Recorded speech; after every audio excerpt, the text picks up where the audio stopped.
When Aurangzeb was breaking Kashi, the kings in Tamil Nadu started making different Kashis. So that's how we had Tena Kashi, Shiv Kashi. They said if you break all the Kashis, Tamil Nadu will have Kashis. You can't wipe it out. So, you have also said in your books that you don't like mandirs being called temples. Why is that? Now, if you look at the dictionary definition of temple, it will be said that it's a place where people come together to worship. And second, it's a place of worship of pagans or pagans. Pagan or pagans means a civilization which does not exist anymore. So that is an abode, that's an mandir is a house of Bhagwan. That's why it is called Devalaya. See, I must tell you that since Narendra Modi-led government has come, mandirs have got their importance. Today people confuse temple revenue with temple economy. If you search for the oldest living cities or oldest cities in the world, you will find the mention of Pushkar ji, Ujjain ji, Kashi ji, Ayodhya ji, Rameshwaram ji, and none of them have an industry. So how did they survive? Because all of them have mandirs or temples. Mandir is a place of bhakti, and that's a very important part of it, and the earth that comes out of it is a byproduct. So our flora and fauna have survived if it is linked to the mandir. Those flora and fauna which are not linked to the mandir, they have disappeared. Whichever part Adi Guru Shankaracharya did not go, that is not part of India today.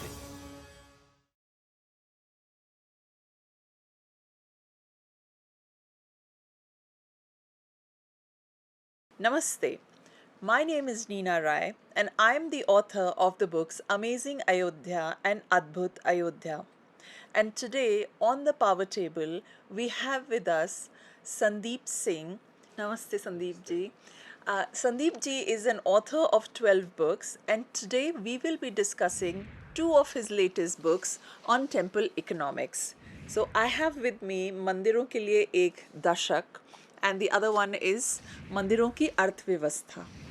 So I want to start talking to you about temple economics. You are one of the first people, or maybe if there were before you, somebody before you, I don't know, who has linked economics with temples. How does that work, and what do you mean by temple economics? Okay, so when I started writing this book, I did look for if someone has written. So there were one or two people, but not in great detail. Okay. So what is temple economics? Yeah, what is So today, I must clarify that today people confuse temple revenue with temple economy. So that whatever chadhawa or daan that comes, or from the landed properties that temples have, whatever revenue comes, that's revenue. Economy is something much bigger. Economy is something which makes the whole ecosystem works. So I'll give you an example or a short case study, so to say. please. The first industrial town or modern industrial town is Detroit. Yes. Because that's where the first car was getting started. They started manufacturing. In the US. Yeah, and the whole manufacturing management MBA that we see originated because of that. Correct. Today, that city is 1/4 of what it was in early 1900s. Correct. It's a broken city today. It's called a dying city. Yeah. In fact, if you do a internet search, Rust Belt of USA, it will be Detroit and the areas surrounding it. The reason being, they were happening industrial towns those days because car was getting manufactured. Over a period of time, people could manufacture cheaper and better cars in Japan, Korea, Philippines, India, and the cities started dying. And that is true for any industrial country or a continent. So if you search for ghost towns in China, Russia, Europe, you will find many of them. Because those products get obsolete because somebody is making better or a replacement has come for that. And on the other side of it, if you search for the oldest living cities or oldest cities in the world, you will find the mention of Pushkar ji, Ujjain ji, Kashi ji, Ayodhya ji, Rameshwaram ji, and none of them have an industry. Yes. So how did they survive? Because all of them have mandirs or temples. Okay. So that's a very strong thing, and I'll take it further. So you'll ask that, so how did the economy work? Yeah. So just think of some of the names of some of the saris that we have. Yes. Kanjivaram, Sambalpuri, Banarsi, Dhakeshwari. Each sari comes from a temple town or where there is a Devi's Mandir. Wow. And it's not that they just come from there. The petals, the motif that you see of flower and petals. So in a Banarsi sari will be of those that is offered to Devi Parvati. And in Sambalpuri sari, what is offered to Devi Sambaleshwari.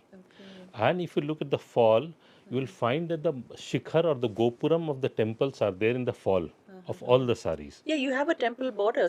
Yeah. You have temple border Correct. saris. So Yes. if they're coming from south, so the gopuram or shikhar in the temples in south is different, in West Bengal is different, and rest of India is different. So just by looking at the fall, you can tell that from which part of the country that sari is coming and which temple.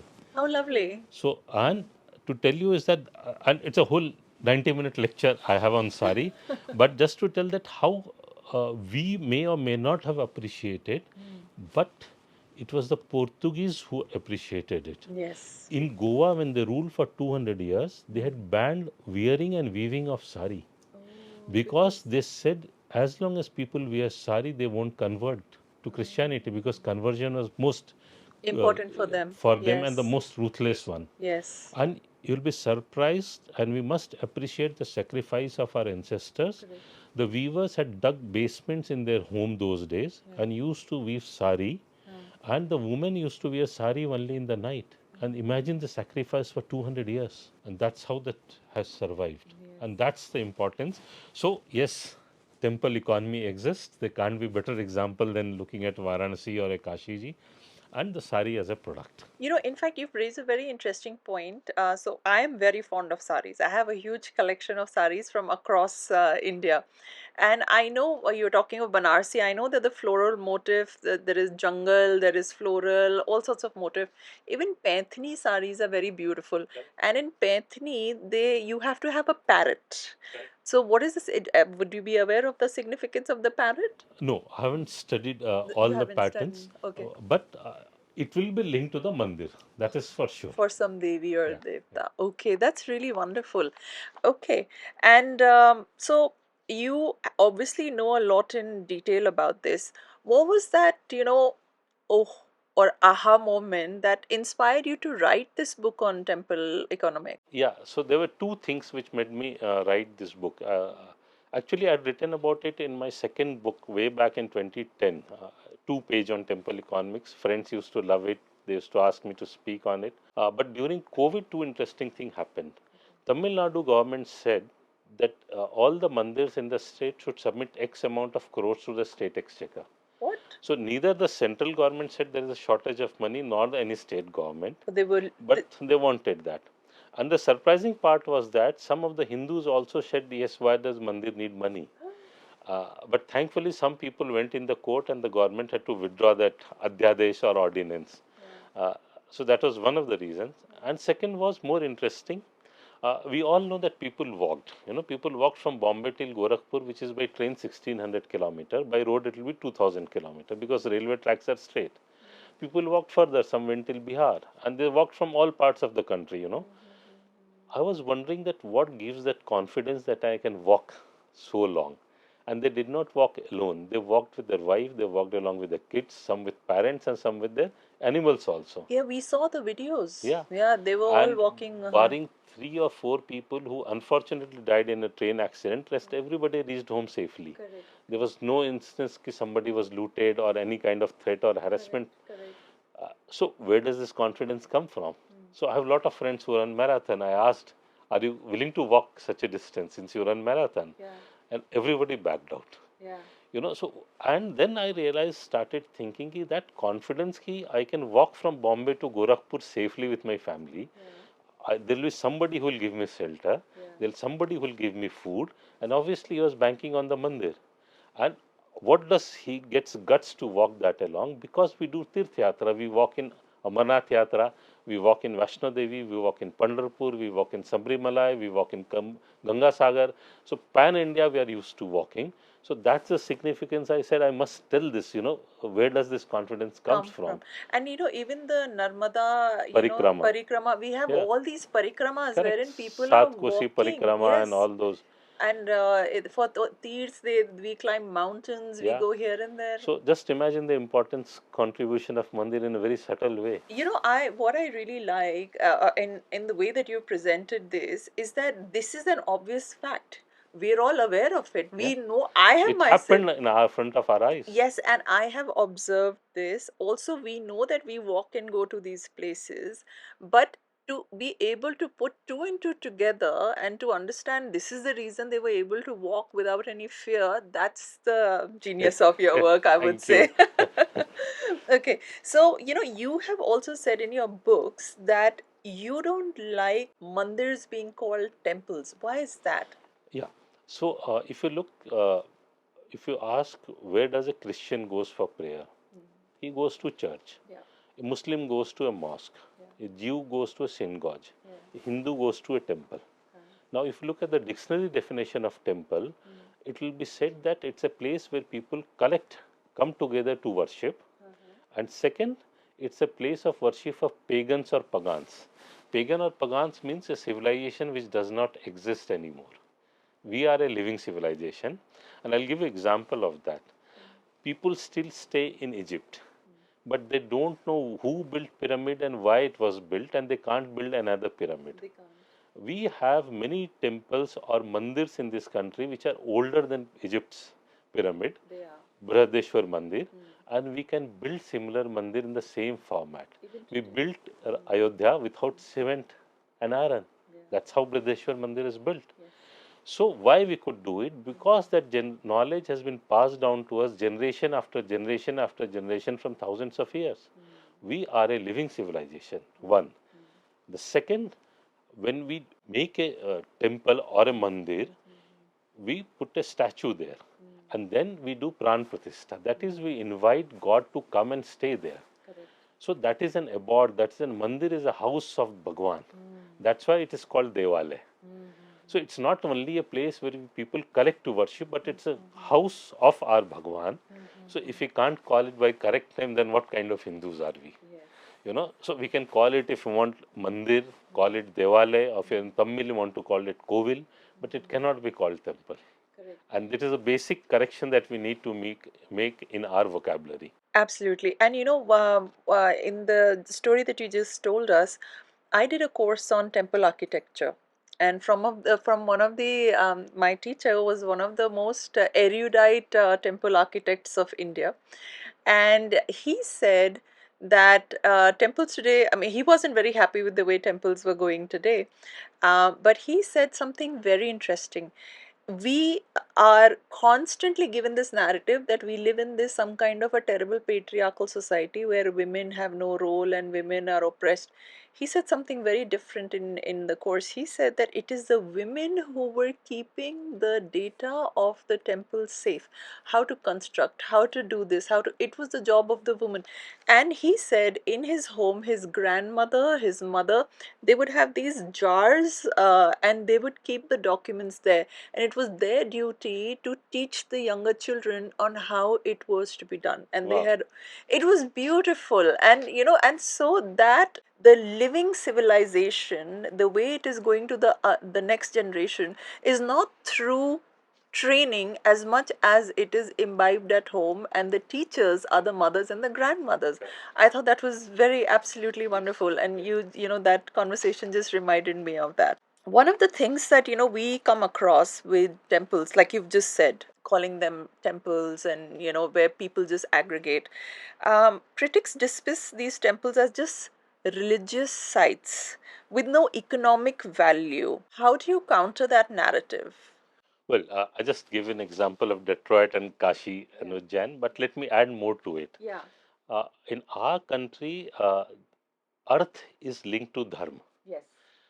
That's very important thing to note, and I'll give you the significance of it. And as I mentioned in the book, the latest IMF report has a concern that some of the European nations are not reporting correctly the amount, the contribution of prostitution to the GDP. It's in the IMF report, and I've quoted it. So for GDP, ethics is a non-issue. If war happens, homes are broken, again they will be rebuilt. So more cement will be sold, more steel will be sold. So it contributes to the GDP. That's true. After the world wars, the GDP of the US and the It's a countries, war yes, economy. yes, it's a So war like we have economy. a Mandir economy, They Europe have. and US works on war economy. For us, it's very important that we don't write profit only as a labh. We write shubh labh. Yes. It has to be auspicious. With the picture of Ganesh and It has to be Lakshmi. bounded by dharma. Yes. So capitalism is sirf labh, only profit. Communism is shunya labh, zero profit. Economy can't work like this. Yes. Ours is the perfect model which says shubh labh. Shubh labh. It's auspicious profit. Yeah. आप खून चूस के पैसे कमाएंगे, that is not acceptable. Yes. Yes. So that's the beautiful way how it is bounded by it. And when it gets distorted, I'll tell you what happens. Suddenly we have started trying to make Goshala as something as a profitable unit. Goshala is not meant to be a profitable thing. You don't look, because someone we worship as a mother, then it can't be looked as a profitable thing. And it has gone to such an extent that I give an example that in one of the mandirs, they sold the cows to the butcher. It was not profitable, so they wanted. So that's the regenerating part of it, if you link everything with the revenue of a mandir. Because the way today people start talking about this mandir is making this much of crores of rupees, this 100,000 crores, it is atrocious because bhakti will be lost. One day people will sit with a list, this mandir is making profit, this is not, so let's close it and make a mall out of it. So profit is a byproduct. Because as we go along, I'll tell you that how does that profit comes. But mandir is a place of bhakti, and that's a very important part of it. And the earth that comes out of it is a byproduct. Okay. And even during when the Ram Mandir was being built, there were a lot of aspersions cast on the construction of temples in India. And I'll tell you which ones are they. The first was, will they provide us food? Okay, so let me answer. Yes, they do provide us food. If mandirs would not have been there today, we may not have the food that we are eating. And I'll give an example. I'll give many examples of this rather. So today, if you go in the market, that you will find that the guava, they're not the original Bhartiya guava. Oh, is There's it? huge size guavas, genetically modified, zero test. They almost resemble the cabbage in size. Yeah, they're very bland. I know Bland. which ones you're talking Yeah. about. Yes. Papayas also. Now we see dragon fruits had made an entry into our food, and our traditional fruits are disappearing. Similarly, there was a period in India when we had lakhs of varieties of rice which could grow in 2 inch of rainfall versus 12 inch of rainfall. And it was the pujari which used to forecast and used to advise farmers what to sow, which kind of rice. Today we have only few thousand varieties left because the green revolution happened, and everybody wanted that hybrid variety. Just a caution that many people blame Dr. Swaminathan for it, but he should not be blamed. He had cautioned green revolution should not become greed revolution. And people goofed up. Today in Orissa, only those varieties of rice have survived which are offered in the mandir of Bhagwan Jagannath. Rest have disappeared. So That's imagine really sad. how does government preserve this variety of rice otherwise? They'll have to open Indian Council for Agriculture Research, ICAR. Then they go into an area like Leh where temperature is very low. They dig some few hundred meters down, create a ice minus 160-degree kind of chamber to preserve seeds. And same thing in Nordic countries happens for across the world. Yeah. But in India, everything was connected to the mandir. So to tell you, tomato, potato, cabbage, cauliflower are not Indian vegetables or fruits. In fact, farmers were threatened or paid by the Britishers to grow potato. Why is that? Because that's the food they could understand. Today, even today in the mandirs of Puri and Mathura, these things are not part of the prasad. So our flora and fauna have survived if it is linked to the mandir. Those flora and fauna which are not linked to the mandir, they have disappeared. The gopuram of the mandirs that you see in the top used to be huge and hollow. Yes. So traditionally, all the seeds used to be stored there at such a height because every religion or dharma has a concept of flood. Pralaya aayega.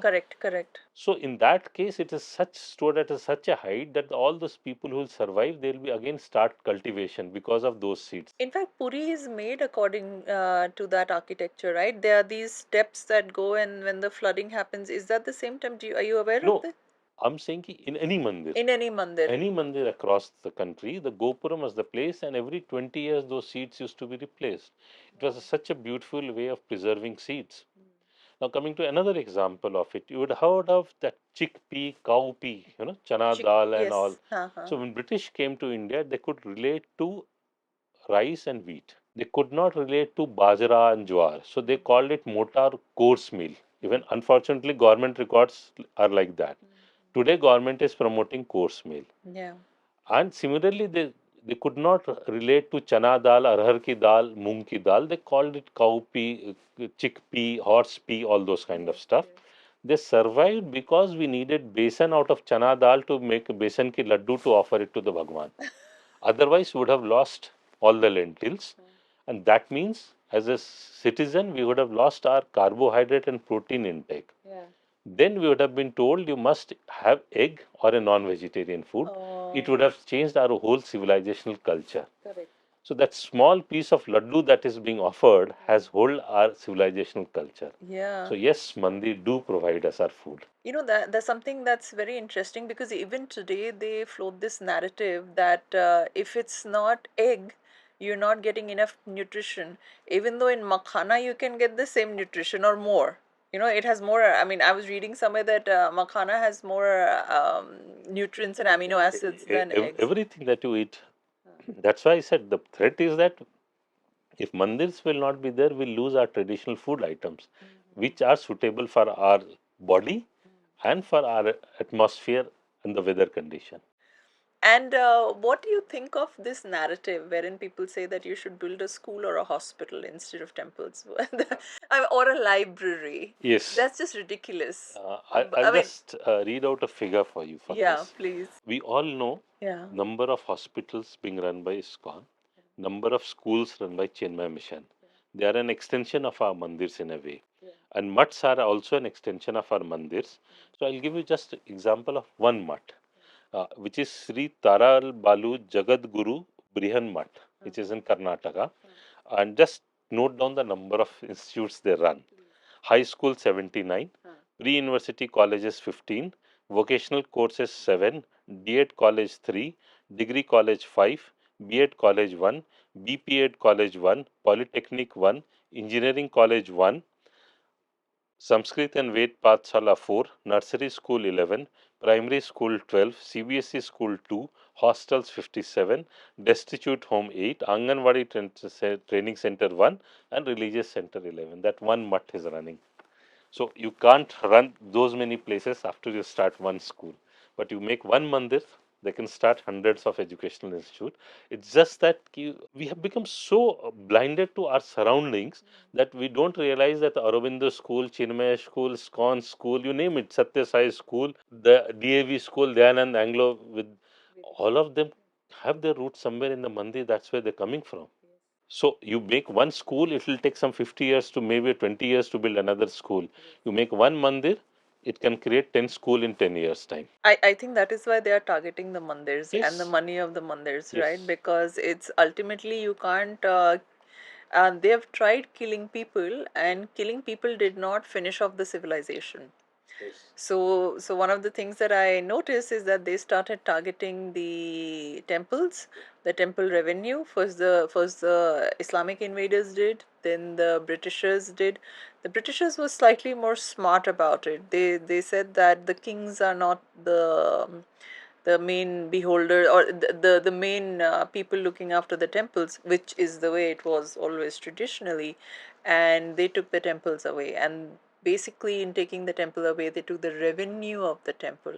The Islamic invaders, they broke the temples, and the British, they exploited the temples. Either way, they were running them dry, right? So, anyways, your work speaks of the economic significance of temples, especially as socio-economic hubs, right? And how have the government initiatives helped the development of pilgrimage circuits or infrastructure around major temples and contributed to local economies or regional economies in the last decade? So I'll answer it in two parts. First, without government, how mandirs are contributing to the local economy. Uh, so we have gone through a couple of examples. Let me add one more examples to it. So jasmine is grown all over India. But jasmine is associated with Meenakshi Mandir. It's the deity or Devi is decorated with fresh jasmine 6 times in a day or eight. So, Jasmine would be Mallika. yeah. Mallika in Sanskrit. So, Huh. why that deity and that place? That's very important part Yeah, of it why? because the soil quality, the soil has a high sulfur content. So, the flower petals are thicker. When flower petals are thicker, they have high moisture content. When it is a high moisture content, it will remain fresh for a longer time. And the jasmine that grows there, that flowers, all the jasmine flower in the evening, but that flowers very late in the evening, so it remains again fresher for a very longer period of time. Plus, jasmine has the quality of stress relieving, and that's why women are advised to put it on their hair. Yes. It's a stress buster and it keeps the hair better quality. Yes. So, everything that you see, and just to tell you is that it sold, I think, in what I've got in 2021, 4,000 rupees per kg. It's a huge export market and it's grown just because of the mandir it is there. And the generations of family have lived growing and selling that. So that's, you can imagine that how one mandir contributes, but just one aspect of it. Correct. In fact, all Devis and Devtas have their own special flowers, Correct. right? Like, That's why I said, and only those who are associated with the Devi and Devta have survived. Otherwise, we have lost them or we are losing them. okay. Because for Durga ji, you have hibiscus, red hibiscus, and other, I mean, of course, Shiv ji, you have different flowers. Vishnu ji has his own flower. Okay, so that's very interesting. And about The the, government, yes, after a long time, the government in India is looking after our mandirs, which is good. We have seen the infrastructure development happening in Ujjain, Kashi, and many other places, in Ayodhya. hmm, So obviously, when it becomes easily accessible, more people will come to visit. They will contribute to the economy, uh, which is a fact. But we need to think in a much bigger picture, I think, uh, is that the people, those who are coming, are they bhakts or the tourists? what is the So, difference? huh. Explain to us the So difference between a today we bhakt and talk a about tourist. religious tourism. Yes. We are not talking about bhakts. So I'll tell you what happens is that I see people sending WhatsApp messages or posting on social media that so many people came to Kashiji more than Goa, you know. And then the same people will be posting, ki, see, these guys are drinking, they are not properly dressed. But then you have got somebody who was going to Goa on a holiday on a sea beach to Kashiji, So where is bhakti? So when you visit a teerth sthan or a mandir, you need to have bhakti in you.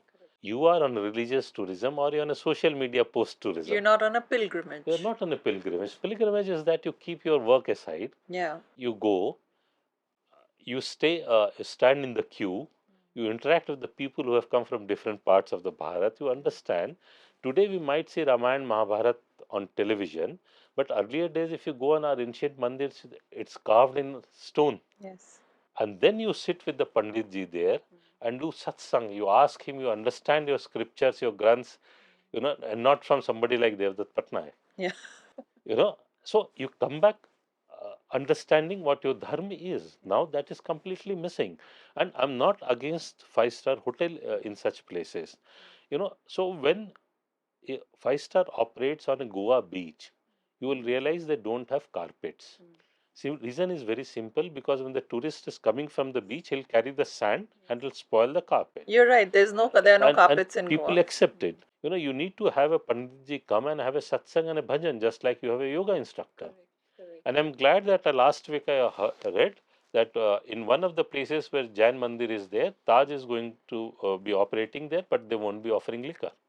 So it is the bhakt we need to start and keep asking ki this is what needs to be done. In fact, the same policy is in Pushkar. And Pushkar is a vegetarian place, and then there is no alcohol allowed. But I do know people sneak and they have other forms of intoxicants out there. Correct. Yeah, which you So can't really stop them from sneaking. no, people become cautious. They will be. It will reduce drastically the number. Yes, yes. I think there were some requests for a certain number, more certain towns like this to Yeah, be. I think in MP government has done.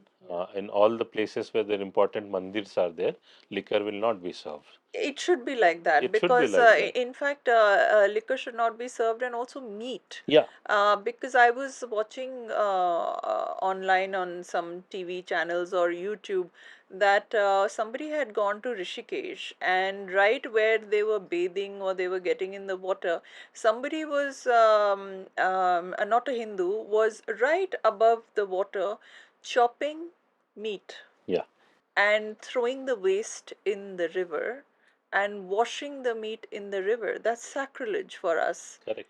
So Um, the common citizen need to start speaking. so, what would be your advice to the common citizen when No, he? raise the voice, ask the state government, the local government, the municipality that this law has to be implemented.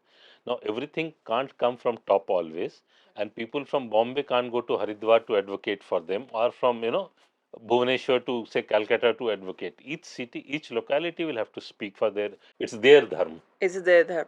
So how does one speak? I mean, I'm sure there are lots of viewers watching who would be very inspired listening to this.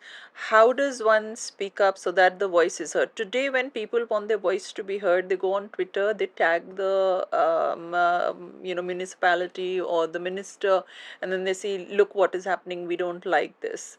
Right? So what? Otherwise, what do you So do? every problem can't be solved through Twitter. Yes. That the Hindu thinks, That. Yeah. Okay. or a Facebook post, Yes.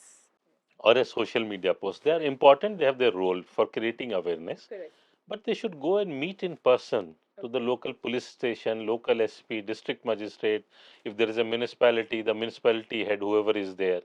So they need to talk to people, make people locally aware of it, Okay, so you're saying that somebody who sees something that they disagree with, whether it which is is not in line with dharma. which is not in line, and I was going to come to Correct. that. So something, let's say they're having alcohol in the vicinity, Correct. they're having meat, or they're Or cooking meat, inappropriate behavior. inappropriate behavior, inappropriate clothes, inappropriate behavior would be then again jua, all of that, We see all kind all of things. kinds of Difficult to define all of them. define. Yeah, what Okay. is not culturally acceptable is inappropriate. Yeah. Okay. So then they need to go and talk to the municipal, Local administration, local admin. SP, district magistrate, if there is a municipality, each city will have their own. Who is the person who ultimately takes the call in the city? Who decides this? So all of them together will have a call. See, just for an example, if district magistrate takes a call, he needs police support to implement it. Correct. So that's why there are different systems of administration are there. So all of them have to come collective to implement it. Okay. It can't be one department's job. Okay. Okay, no, I just want to have these questions because there are a lot of people who want to do something, Yes. but because in their mind or They in, don't know who, how. yeah, they don't know what is the process of doing it. And once people know the process of doing it, they'll be able to do it better. In fact, better will be the Mandir Trust should take the initiative, The Mandir and they should be in the forefront, and the Bhakt should stand by with the Mandir. So why I'm asking this question is, let's say for example, I just gave you the example of somebody cutting meat and washing it in Haridwar in Ganga, right? And that's not good because just right down we collect water to drink and then we distribute it to everybody. What do you do? That's a river. There's no temple. Then what do you do in that case? No, no. Haridwar is full of temples. Okay.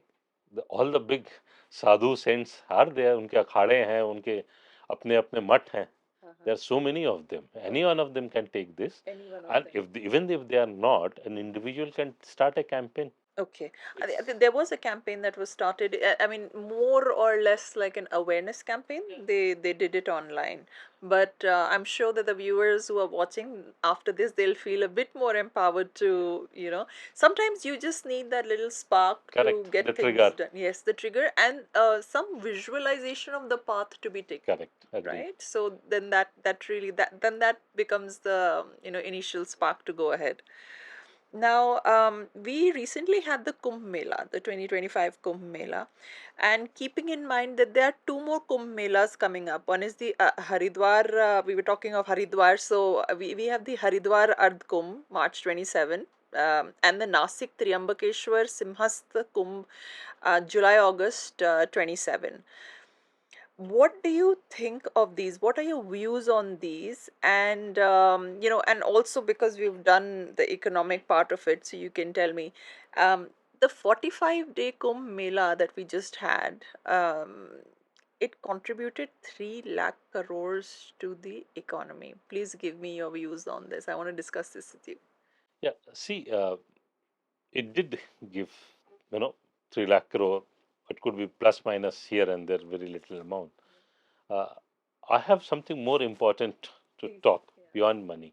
See, this time there was so much of hype around this 3 lakh crore or 2.5 lakh crore that lot of other things were lost. So I like to mention that we need to understand that other things are the essence and the soul of Kumbh.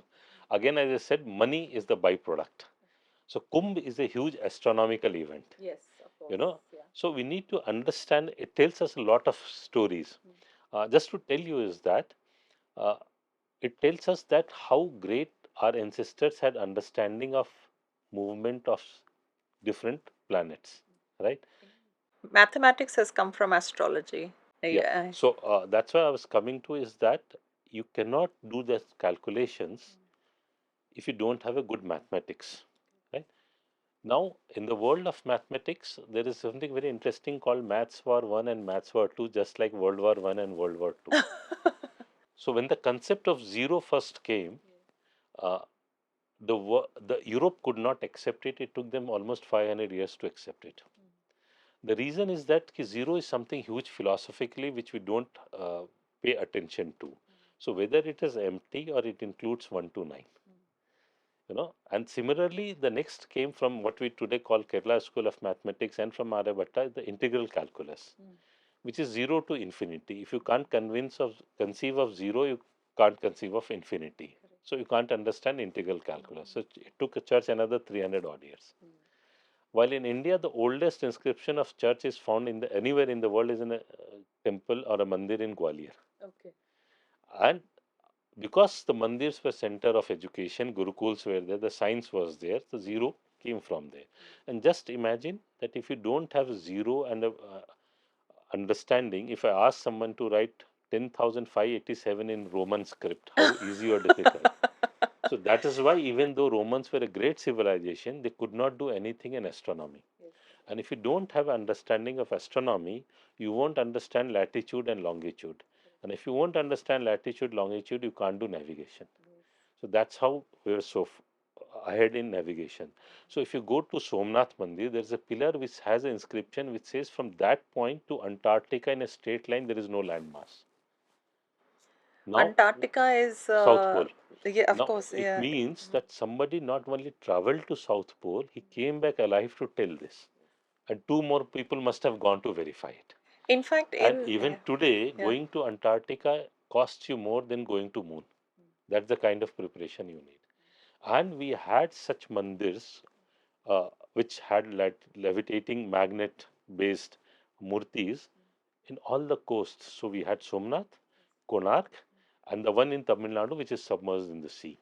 And that's why we had such dominance on Indian Ocean that we traded up to Cambodia and up to Greece. And that's why that the only ocean in the world named after a country is Indian Ocean. Yes. So that small thing takes us a huge story. And that is why Ujjain is known as a place of Kal or MahaKaal, Okay. because the time is calculated. Because Shiv is the person who represents the construction of cosmos. Correct. And that's why in CERN in Switzerland, where the research is happening on black hole, they have kept a statue of Nataraj. Yes. So again, understand, we need to appreciate that thousands of years back, somebody understood our ancestor, the phenomena of construction, destruction of cosmos, and there was an artist who gave it such a beautiful form of a Nataraj that after thousands of years we see it and understand. Mm. And now coming to another interesting part, that the one Murti in CERN or at Bharat Mandapam, they are all made using lost wax technology. That lost wax technology is a way of making Murti, Mm. and that is only 4,500 years old. So that is being passed on again from generation to generation to generation. Another example that we are a living civilization. Yes, absolutely. So that Kumbh coming back, it tells you so many stories if you just look the astronomy part of it. And our calendars were very correct? Because the Islamic calendar follows only lunar movement. Christian calendar follows only solar Solar movement. movement. It was the Hindu calendar which followed both, and the current calendar that we follow is the Gregorian calendar, where the church sent a person, Robert the Nigoli, to come to Madurai and Varanasi, and he documents. He took shiploads of scriptures back on the art of making calendar. That's how we got the correct calendar. So that's one part of astronomy if we get into Kumbh. Now, coming to the other part of it, we need to appreciate the organization, the project management of Kumbh. So many people came, no untoward incidents, and they all went back. We have still not appreciated, I think, that imagine the amount of waste was being generated if few crore people were coming every day and it was being cleaned. So there is so many things to be learned from this Kumbh Mela. And are we teaching this to our students? Are we teaching it in our engineering and management institutes about project management? That will be the true gain, not 3 lakh crore. If we don't, if we understand these things, we'll be able to earn maybe 30 lakh crore rupees. Another aspect of it is that Kumbh happened, 60 crore people came, or say 40 crore, 60, whatever number people 63, want they are to, saying 63. half of India's population almost. Has Yeah. it changed the image of UP? When you say Bhaiya, will people take it as an abuse or as a fact of pride? Is that we have achieved as a UP government? So there are many things because Kumbh is to be traditionally a place where sadhu and seers used to give message to the society till they meet next time in the next Kumbh. So those are the things that we need to figure out as a takeaway from Kumbh. And to conclude how important Kumbh is, anything which is equivalent to Kumbh is Olympics. And every city and the nation that has hosted Olympic, except Los Angeles, has faced recession. They have made losses because they built permanent structures. And after the Olympics is over, it is of no use. And they're documented thing. I'm not making it up. There are case studies done by Firangs only. And Kumbh is a profitable venture always. Because it has Temporary structure. temporary. And such small but huge insights. So now when India is talking of hosting 2036 Olympics, we need to keep this learning of Kumbh in mind. Oh, so India, you were saying that the Olympics that is going to Yeah, so Prime Minister has been talking that we'll host Olympics in 2036 in India. So that is one important lessons from Kumbh that we need to keep in mind so that we don't get into recession and loss making part. So that is the true learning of Kumbh. one of the last games that I was looking, they had made cardboard beds. And they got a lot of flack for those cardboard beds. What is your opinion on that? Yeah, athlete can't sleep on a cardboard bed. So, so in Kumbh, you have tents. See, you have to understand where to use your resources. Okay. So Kumbh tells you that you need to have a proper bed, but you don't need to brick and mortar buildings, huge buildings. Yeah. And you can't build in Kumbh also because the river changes its course. So every time Kumbh is hosted, it's in different river bed, which happened from the last time. You know, so there are a huge amount of project management lessons from Kumbh, which are more than worth 3 lakh crore. That needs to be understood and appreciated. And that needs to be spread to the world. I think I do. I mean, to anybody who worked for the Kumbh, I think they did a brilliant job. I was very impressed by the whole arrangement, how people managed.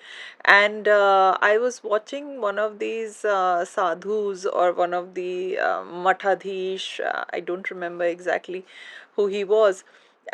He was crying, describing his experience, saying that, these policemen are standing there all day and there are so many people. They said, हमने कथा बंद करवा दी है. We've given our space to these people who have come here to visit. And he cried saying this. I thought that was very touching, and what a caring man. We generally like to, our Hindi movies will make fun of such men. They will, let me not take the names, but on Netflix here and there, all you have is showing debauchery under the name of these Mathadish and these people. And yet, in real life, when you will see them, they're actually very, very caring and very nice. To me, that was a very touching episode from the Kumbh, which I took away. Yeah, and the other incidents, a lot of youngsters went and they walked 12 kilometer, 14 kilometer, took a lot of pain and asked them, the kid, friends, kids and all. They said, no, no, perfect. We're very happy once we took the bath. So that's reawakening in the youth. Yes. That's a very important In part of fact, it. everybody who went to Kumbh, they said it was, they really loved it. And he said, even though everybody was in a line, everybody was very, very, very patient and sort of shuffling along slowly. Everybody was looking after everybody. Yeah. I have been to not this one, I have been to the previous Kumbh, and I enjoyed my experience as well. So, So, so what we call they are priceless. How can yes, we put a value to that? absolutely. No, there So is no that's value. much more than 3 lakh crore. So we need to cherish those things. Absolutely. And speaking of Kumbh Mela, what do you understand by the difference between a Mela and a teerth? And what are your views on teerth yatra? Yeah. So as I just said, we have different kind of mela or clubbed with teerth. So one you will find is very city specific or a district specific. Then you will have something which is bigger where people from all the state and neighboring state comes, like Pandarpur or Garhmukteshwar. And then you have a Kumbh which happens, which is pan India. Hmm. So again, Ganga Sagar is pan India. Now the economic cycle to it was that just imagine when in Kanwad people walk. So they have very restricted diet, do's and don'ts. Correct. So they will spend say 500 rupees. And imagine in Haridwar, the study says lot bigger number, but even if you take just 1 crore people, Kanwad Yatris go, spend 500 rupees. 500 crores in that 30 odd days is getting spread in the most beautiful manner because they walk. What will they buy is from the people who are on the roadside. When they're coming back again from the roadside vendors, the handcrafted things they will pick for the home. So imagine the churn in the economy, the money has how they moved. So when Kumbh happens, the whole country's economy moves. And so that is one important aspect of it. Now, Tirth is bhakti, which is true. But Tirth also connects you with the country and with the people of different parts of this country. So just to think of whichever part Adi Guru Shankaracharya did not go, that is not part of India today. So he went through Dwarka, Kedarnath, Rameshwaram, Puri, that remained with India. Rest with lost. So that is where the Mandirs comes, they crisscross the nation. So Shakti Peeth is spread, Jyotirlings are spread, Ram Mandirs are spread and they are interlinked. So for the Mandir Devi in Kolhapur, the sari comes from Tirupati Vishnuji. So that's how our traditionally all mandirs were interlinked. So we know the Pujari in Kedarnath goes from Kerala. The Pujari in Varanasi comes from Nepal. The Pujari in Nepal goes from India. So that was a crisscross thing which was, culturally one country, irrespective of which king, which ruled, which state. The mandirs connected. Look at Devi Ahilyabai. She was not a queen of pan India, but wherever she wanted to build mandir, the kings allowed her. So that's what holds the country culturally. Yeah, because she had gone Somnath, she. Pan India, whichever part of India you look. So So this is how Tirth Yatra contributes the economic connectivity, cultural connectivity with the people, and the message from one part of the country to the other, but through sadhu and saints. Okay. So if I can just sum that up, you're saying that the Mela connects So, so wherever people gather, it becomes a mela. wherever people gather Gather becomes a Mela. mela, but when it's connected with Tirth, dharma comes into play. Okay, so when it's connected with Teerth, Dharma comes into Comes into play. play. And for So Teerth, you your go from. do's and don'ts are very well clearly defined कि उस मेले में क्या होगा और क्या नहीं होगा. Okay, and Teerth Yatra? Tirth Yatra, as I said, you walk, you leave your worries behind, you are dedicated to the God, and there is no differentiation of class, caste in Tirth. No, neither is it in a Mela, but In a yeah, Mela huh. or in a Tirth, and that is what in a Mandir, and that's what you see in Kumbh. Yeah. Did anyone ask who is taking bath next to you or who's sitting next to you and eating food? Yeah, And that's how is the pattern from ages. I know. So, no, I was saying you mentioned that the local and the Yeah, so there are national. different type of melas because they contribute to economy in different ways. So it has been done very nicely. So if you look, Pandharpur Yatra, Rath Yatra, they all happens during rainy season. where the harvest work is at minimum. Farmer is free. So there is a pattern and there is a seasonality and there is a sense to it. You know, ऐसे abruptly कुछ नहीं हुआ इस देश में. And in that the 4 months wherein we do all of this, that's when Vishnu ji apni shayya mein hai, matlab Vishnu ji he's sleeping, right? He goes to sleep, then he wakes up little later. So that's the time where all these yatras and all हाँ, of them also happen. even otherwise happens, but I'm just telling you during this period, Correct. because all the big ones happens. And So all of these you're saying are linked to the agrarian society, see, obviously that was one of the because important thing. that was our society. And Mandirs did our industrial product also. From Okay. there only it came everything. The industrial product, can you explain? If you look at for those days, what would have been the industrial products? What would they be? Saris we discussed. Saris we discussed. Yes. All the metal work that you see. I just talked about Nataraj Murti. It Yes. gave birth to metallurgy. Yes. Yes. Just for the creation of the Murti. Yes. And the metallurgy is basics of any industry. Astrology, storing grains. Yeah. So many things. So many things. Our textile. Yeah. Our food. Yeah. Our metal craft. I'm just putting broad categories. If you see, everything comes from Mandir. Okay. Yeah, but now that you put it, we know these things. We know that they're a part of our culture, but we are not able to always pinpoint what is the source of and how it's connected. yeah, what is the interlinked. source from which it sprouted, and what is the source that was sustaining it. That's there. And in your book, in A Decade for Mandirs, you emphasize the government's role in restoring the glory of Hindu mandirs. Could you highlight specific policies or projects of the last decade that exemplify this commitment to temple rejuvenation? See, I must tell you that since Narendra Modi led government has come, mandirs have got their importance. And we have seen many places across the country getting renovated. Their better accessibility is there. So, yes, and the government is running different kind of schemes, Prasad. One of them was Kashi Tamil Sangamam. So, that's a very interesting story here, I must tell you, is that when Aurangzeb was breaking Kashi, so he did couple of things and that we must discuss. So, one of them is breaking Kashi.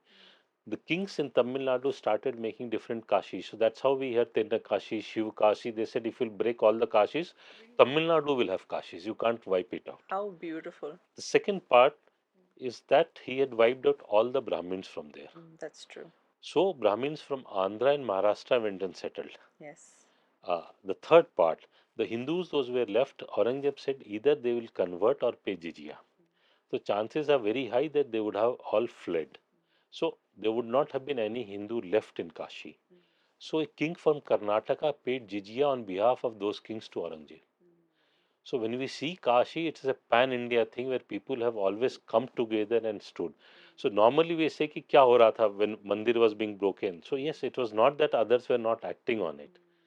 You know, even at a Mandir at at Kashi, if you see Maharaja Ranjit Singh gave money to gold plate it. Peshwas gave, King of Nepal gave, King of Bengal gave, Devi Ahilyabai gave. So everybody always came together. It is ours. That signifies our cultural unity that we have been talking of. Correct. So it's mandirs which reflect so nicely. So today the government has come back and they have taken a lot of money from the mandirs. They are still taking money. So I'll still say what they are doing is good, but lot more needs to be done. I'm not satisfied with them. And this thing that I'm not yet satisfied is the push that gives or makes you better and better and better. Because I was reading this biography of billionaires, and or not the biography of billionaires, but the story or how they think, and it said very clearly that the minute you achieve a milestone or you've reached a goal, well, don't rest, because you got to create another one and then go for that one. And we have so many mandirs, scattered. Archaeological survey is doing its best, but not how much it should be. So there lot more needs to be done. We are not studying about our mandirs, the architect, the science. You know, it needs to be taught in schools and colleges, which is not happening. You spoke of the Modi government and after they've come, and one of the things that I've noticed about the current government is that they're very bold about celebrating Hindu heritage, which I've absolutely loved. I mean, and Modi ji introduced, from global yoga to global yoga day. We've got it on 21st June, and temple inaugurations, the Kumbh Mela. So, how has this change in narrative empowered everyday Hindus to take pride in their temples? And what is one cultural change that you have observed? Well, I'll tell you what I call it is that after 1991, the economic change that we have seen our country is not because of liberalization that we keep tom-tomming about. And I'll give you the reasons for it. So, because when we talk about 91 liberalization, we talk about LPG. They will talk about privatization, globalization, and liberalization. But there was no T, there was no technology. So what were we doing? In fact, I write in books. So they had deal done by that then the government that they were importing cow dung from Holland, and then the farmers of India protested. We have forgotten many things over a period of time. But when liberalization happened in India, it didn't happen only in India. It happened in many countries simultaneously. That period of time, but their economy didn't change. So in our country, it did change because we started building the work on Ram Mandir and a confidence in the society. Imagine a society which cannot pray to its own deity in its own place. A fight that was going on 500 years. So once they knew that yes, we are there to start building the mandir, that confidence in the society grew, and a confidence person performance versus non-confident person's performance, we all know it. So that's a huge cultural change I see. Earlier, people will be made to feel guilty of being a Hindu. Today, it is not. I had done a documentary where, because I've written books in Ayodhya, so I was a part of it, and somebody said it very beautifully. When that disputed ढांचा, जब वो disputed ढांचा गिरा, उसके बाद जो शर्म थी हिंदुओं की कि उनका मंदिर नहीं था, उनके मंदिर को तोड़ा गया था, वो शर्म भी खत्म हो गई थी. And that happened in 92. I'm talking 91, so they started work on construction of mandirs. The pillars were started getting carved there. So that confidence, yes, we'll be able to do it. Yes, I remember the car seva, then the car sevaks were there, then the Rath Yatras were taken out. So, So yes, a confident society does better. Performance is always better of a confident person. yes, there's no doubt about it. And so, what is one unexpected cultural change that you've noticed? Like, would you say so? That is Unexpected, I wouldn't say, but I'm very happy with it. As I said, the youngsters, youngsters. they understand it. They know a lot more what I knew about my dharma at their age. At their age. I met a girl who was today I've met a 8-year-old girl. She went to uh, Kedarnath and she'd written a 5-page blog on it. Now that is the pride. Yes. Imagine the pride she has, and she showed it to me that I went and this is what I have done. Beautiful. I couldn't have done it in my post graduation. you know, so that's a drastic change. Absolutely, absolutely. And we've discussed the modern society right now. Let's go to the past. We discuss Ahilya Bai and all, and they are somehow in the modernish society. The reason I'm saying that is, till 1500 it was medieval, and then 500 to 1500 is medieval. Previous before 500 is sort of ancient, Pre-medieval, yeah. pre-medieval ancient. Um, how did they contribute? How did our mandirs contribute to the economy of Bharat or the society in the past? Like what we have today versus what we had. I'll answer it in two parts. So, Angus Madison was commissioned by Organization for European Commission for Economic Development (OECD). So, he has plotted every country's GDP from the year 0 till 2000, and I mapped India's and the invaders' rule. So it takes a jump when Bappa Rawal threw them out for 400 years, and again it goes down, and again it takes a jump when Maratha ruled. And Maratha were in the forefront of reviving all the mandirs pan India. So there's a very direct correlation that whenever mandir was there, a free mandir, it added to the economic growth of the country if you map it to the study. The second, how they did it.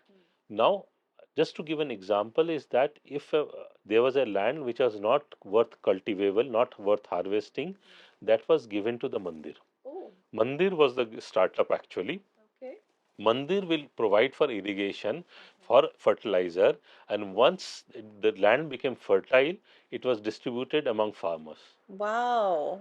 And that's if you and there that is inscribed in stone Where, in which in temple is it? south. In Many South it many is yeah, written? Okay. and I've given the references in the book. So our mandirs have always contributed. So that's really wonderful to hear. And you've explained that very beautifully in the past. Could you give us some examples of other ancient civilizations? Because I believe that they also had temples or their version of what we call mandirs.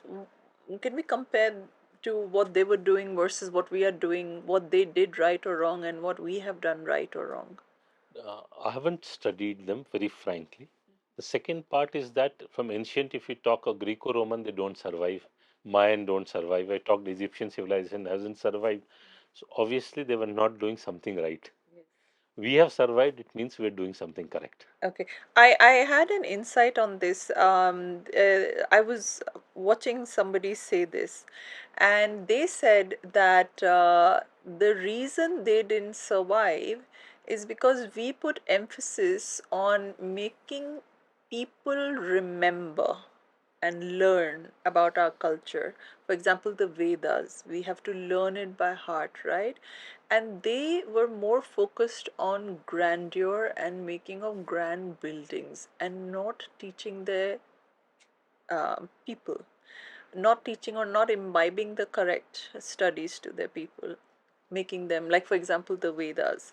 What do you think of this? Do you think is this justifiable? This is how civilization lives, because people make civilizations, not empty temples. There will be many reasons, but yes, this reason is also very important because I give an example again and again.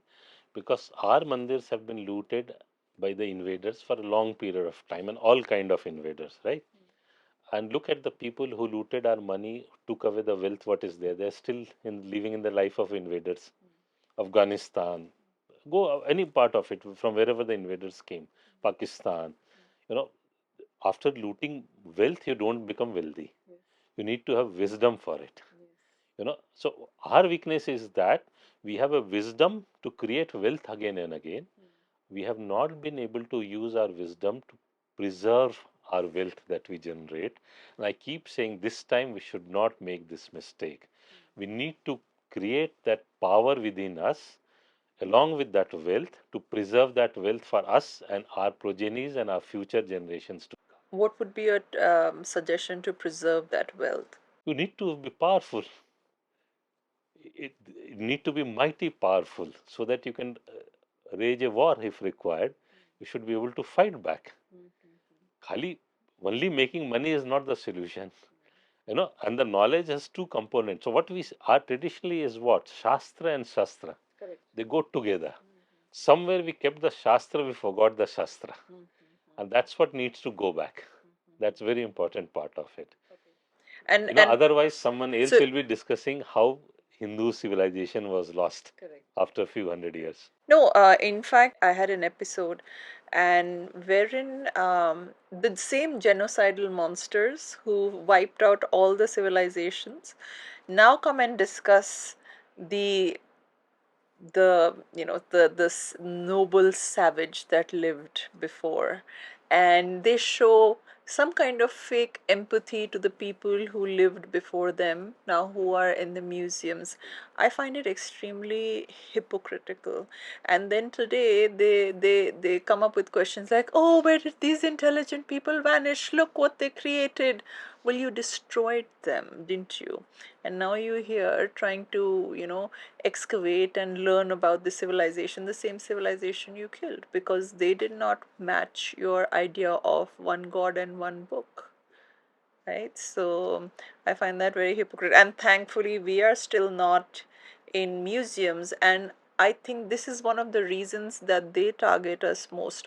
One of the reasons that Hindu phobia is so much in the forefront is because we are a civilization that has refused to die, it has refused to convert, it has refused to let go of who we are as a people.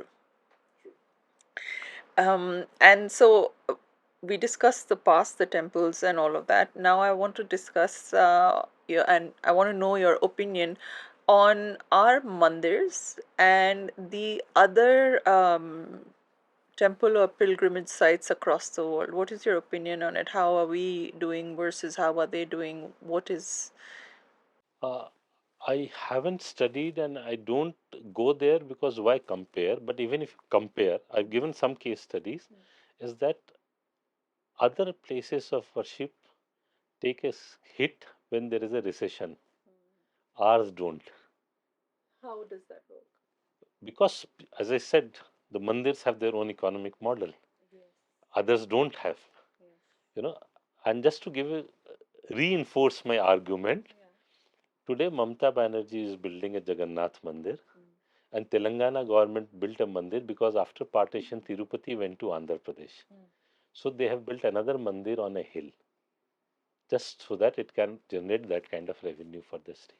And now the question is who is going to pocket the revenue? Correct. So that's where the question comes on the state, the government's control on the mandir, and the government needs to be out of mandir as of yesterday. They give us two arguments. One is that what will happen if government goes out. That exact argument what Britishers used to give. Ki we'll go, then what Indians will kill each other. The second part, this government is only 75 years old. Our mandirs are 1,000 years old. They have witnessed people like Aurangzeb. So stop giving that gyan ki kya hoga. Our society is well equipped to take care of mandirs. I've given example 3 years back. There was a mandir in Jharkhand where trustees were corrupt. The society got up, they threw out them, and they were running the mandir. So our society takes time, but they get up. Tarakeshwar Mandir is a great example. There's a Mathardis who had a problem. Even today, one has a problem, but I'm talking about in around 1900. And that movement to throw him out was led by people like Subhash Chandra Bose and Chittaranjan Das. And they changed the Impressive. matter. Impressive. I did The not know. society will stand up, the government should get out of the mandir. That's it. Yeah, I think the society will take care of it because if the society is there, they keep waiting for the mandirs to the government to fix the mandir or to fix that person. Okay, and so you spoke about the government control on mandirs. What are your opinions on VIP darshan? Yeah. So again, VIP darshan is a farce that's going on, and it's a way to loot people and make money, and keep the true bhakts out of the mandir. You know, because why there should be a VIP if you are, and if at all, I think in a mandir, any mother or any parent who has a 4 kids, they should be the VIP. The mother has taken pain to give birth to 4 kids. The father has taken the responsibility to bring them up. And that's why he's standing and not paying your VIP fee. The other guy who has only 1 kid has saved money to become VIP, but that's not contributing to civilization. He has come, he has money, he'll fly down, have VIP darshan, take photo and go back. So bhakt is the real VIP. So that needs to be changed. और अगर आप भक्त हैं, then you should not crave to become a VIP. भगवान को सब दिखता है, God sees everything. Correct. In fact, my Kulpurohit told me something very beautiful. He says that he told me once. I said, "Who is it? Like the technique of doing the job? Is it what this?" And he says, "No, all of this doesn't matter." He says the devis and devtas, वो आपके emotions के भूखे हैं. So your emotions are towards the god or the particular devi or devta. They matter most rather than the technique, this, that. All of that adds to it, but the emotions is the one with which you can win the god or the goddess. Or which one, your Ishtadev. So I that just reminded me of the lesson that I learned from him. You've also mentioned that Hindus must take action to preserve their temples, and so I want to know how and what should they do. What should a regular common Hindu do for mandirs? And this is like in preserving the temples. And I want you to suggest small, medium, and large steps. The reason I want to ask this is because anybody who's listening to this, they may not be able to do everything that you say. So somebody can take small steps, somebody can take medium steps, and somebody can take large steps. So what do we do for the preservation of our temples? Okay. So the small step is that wherever you are with the mandir, uh, please associate the mandir with the people who live in their surrounding. It's like I'll tell you, there will be poor kids, their birthdays should be celebrated in the mandir. And every mandir will have money or somebody will be able to pay for that jalebi and samosa to celebrate that young boy's birthday in the evening and have a bhajan prayer there. You know, if we don't associate with the local people, then only when somebody is breaking the mandir, they stand, look, they don't act. There is no emotional attachment. If not this, I'll go to the another mandir. So that emotional attachment has to be built. This is small.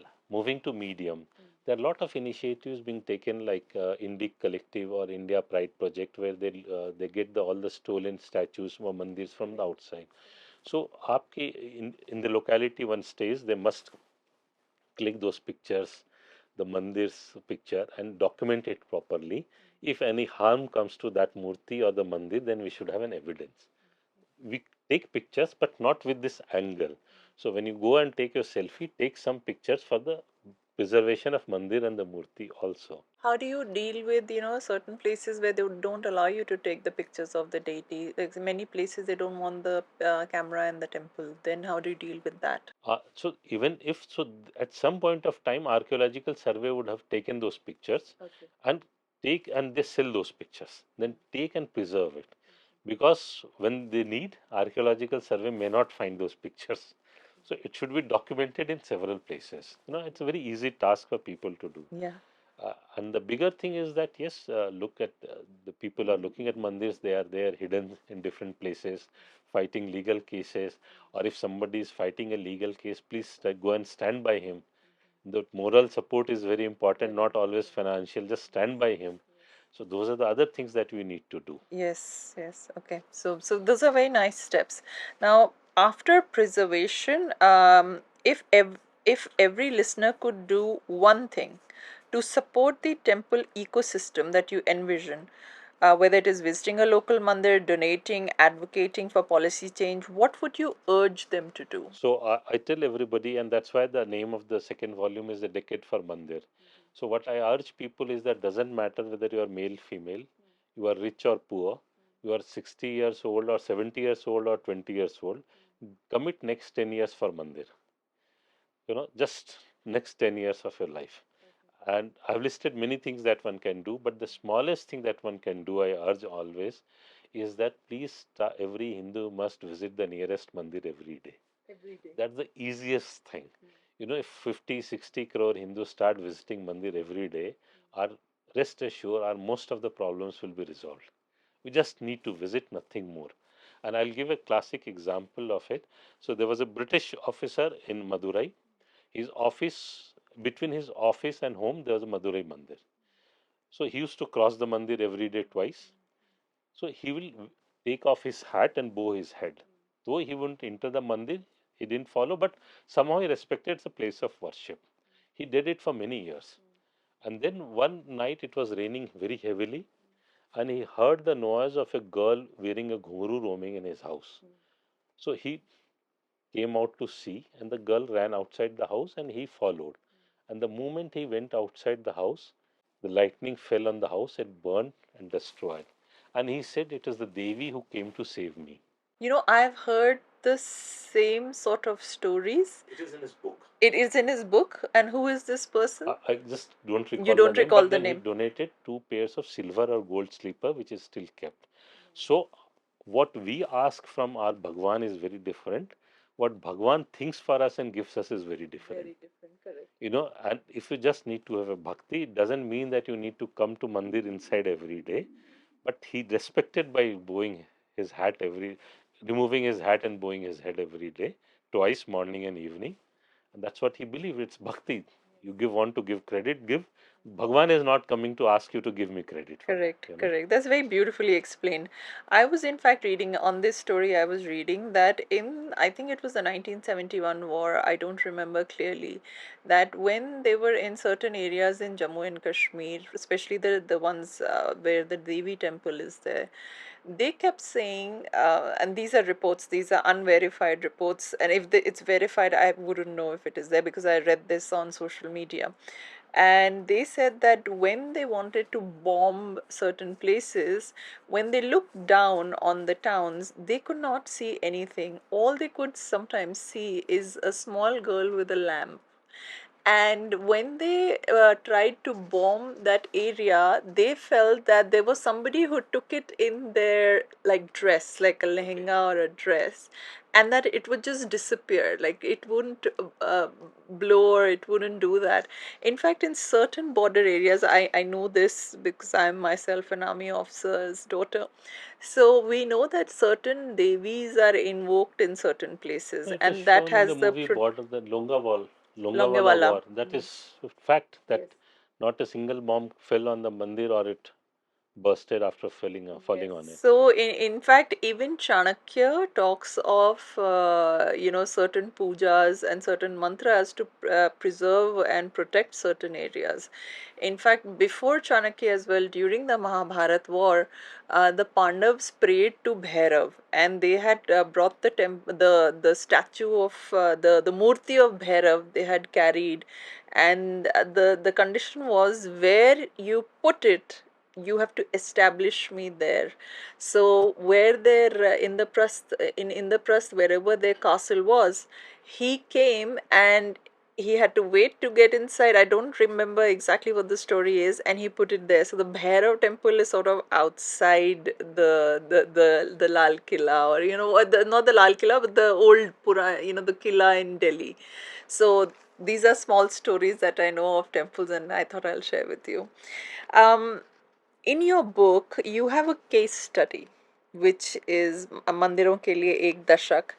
This case study is about a pujari, and this is a pujari who is called Jasram Baba, and he's in the middle of the forest. Apparently, you had a encounter with him. Like, tell me what was that?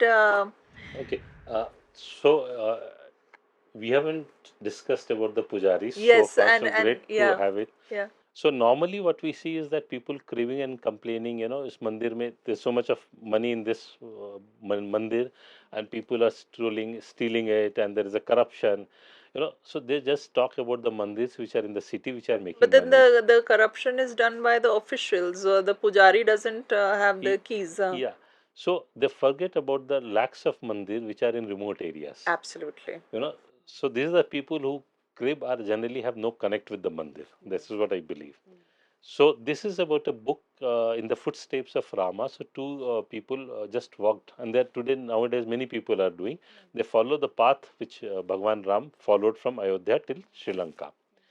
So in that process, they reach the place where Bhagwan Ram's ancestor Raja Ambrish Ashram is there in Dandakaranya. And there on up on a hill, there is a small mandir where Bhagwan Ram had gone. So pujaris are deputed by different akhadas. So he is there, and during daytime when they go, they fear that the bear will come, and the night the tiger or lion will come. And here is a pujari which every day gets up at 3:30 in the bhor and does his puja throughout the day, every ritual. When they ask him, "Don't you feel scared?" He said, "This is a task given to me, and as long as Bhagwan Ram wants me to be here, I'll be here. Why should I worry?" And he remains there unharmed. And it's not the only one. You will find several such mandirs in dense forest, hills, where nobody goes maybe even once in a year. But there is a pujari, there is a panditji, there is a sadhu who is doing that ritual of puja generations after generation.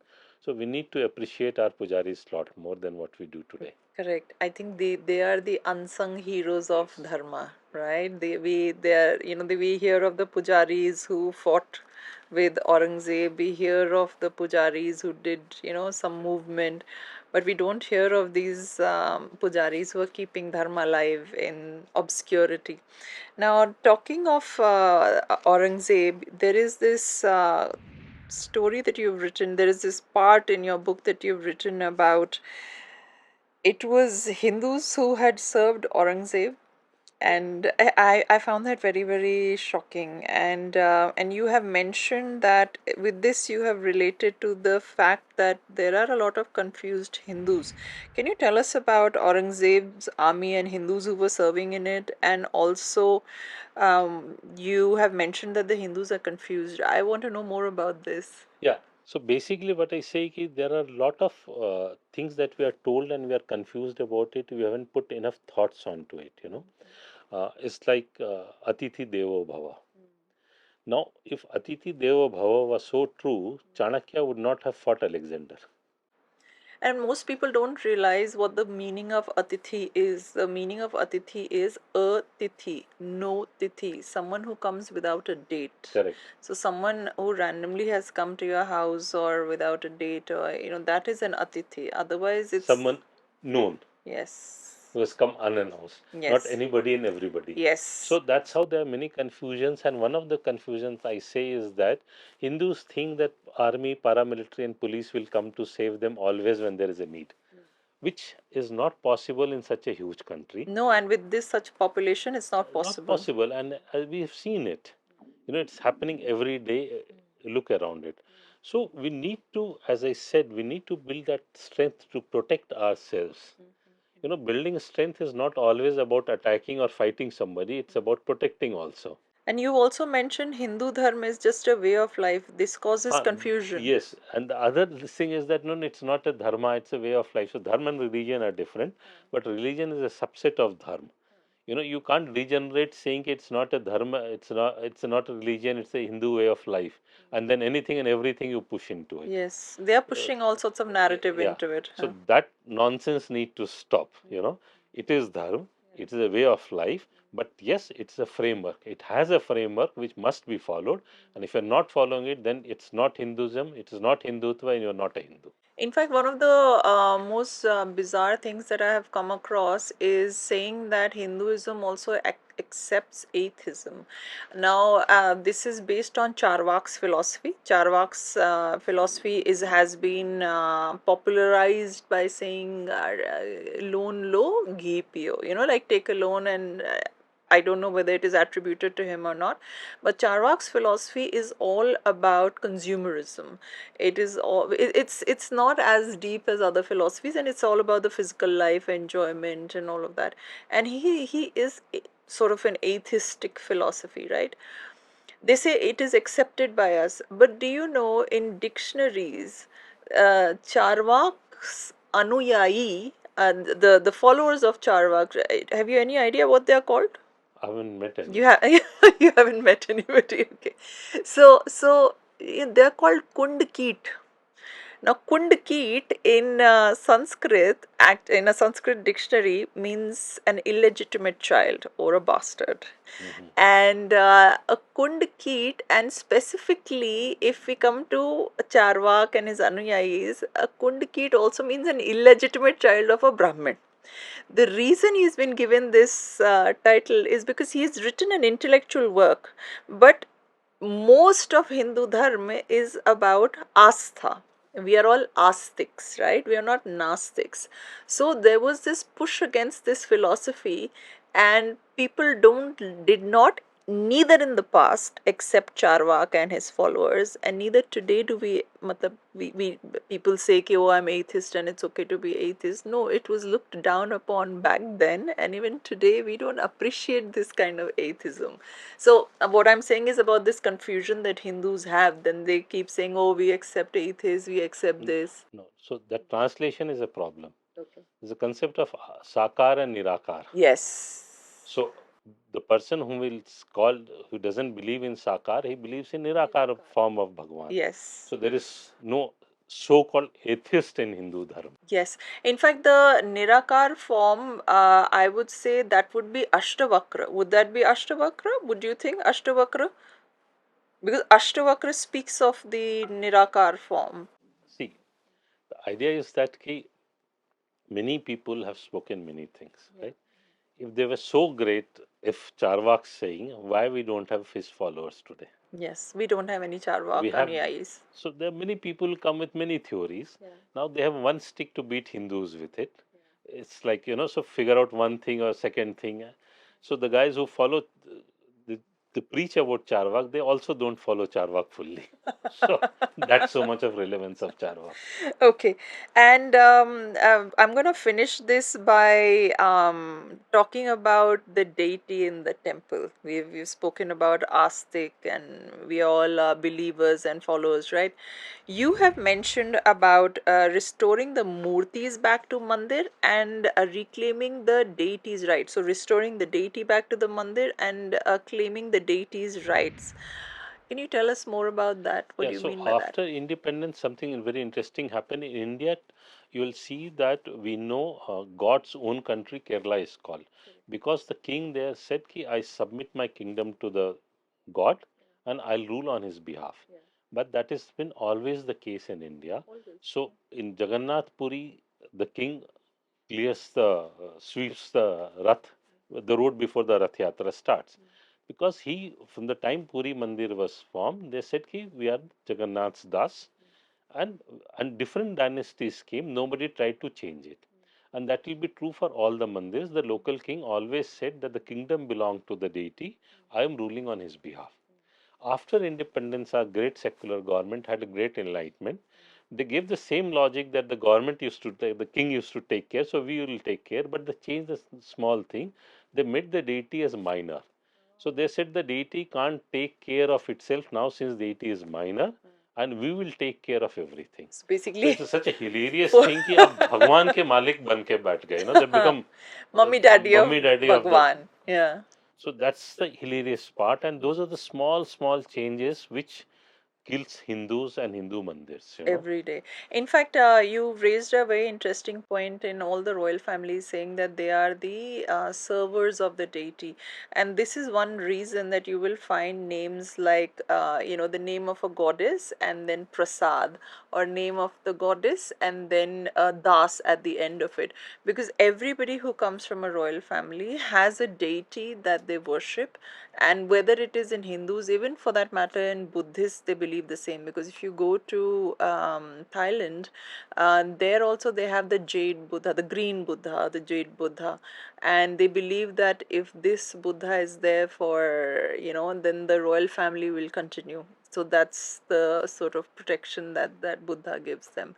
And same here, the Devi. So in all the royal families, if you take a look, whether they are from the any community, specifically Brahmins and the Kshatriya community, and also many other communities like the Shudra communities, where the kings are from those communities, you will always find the Das and the Prasad or a name given to the royal family. And this is just to signify that they are the das of the Devi, and they are here to save. In fact, in medieval era, the temples started to be built. So if we see the Hoysala architecture, and whenever something great would happen, whenever a king would be coronated or he would win a war, there would be a temple with his deity in it, and then it would be documented what he did and all the wars that he won, or this is a temple made for the coronation. And I just thought I'll share that with you, because I have myself really worked a lot on researching temples and architecture and everything. Well, it was absolutely lovely and a pleasure discussing all of this with you. Thank you. Same here. And thank you so much for coming here to our studio and gracing us with your presence. And thank you so much to all followers. If you've liked this show, please like and subscribe and share it with anybody who would be interested in this. Thank you.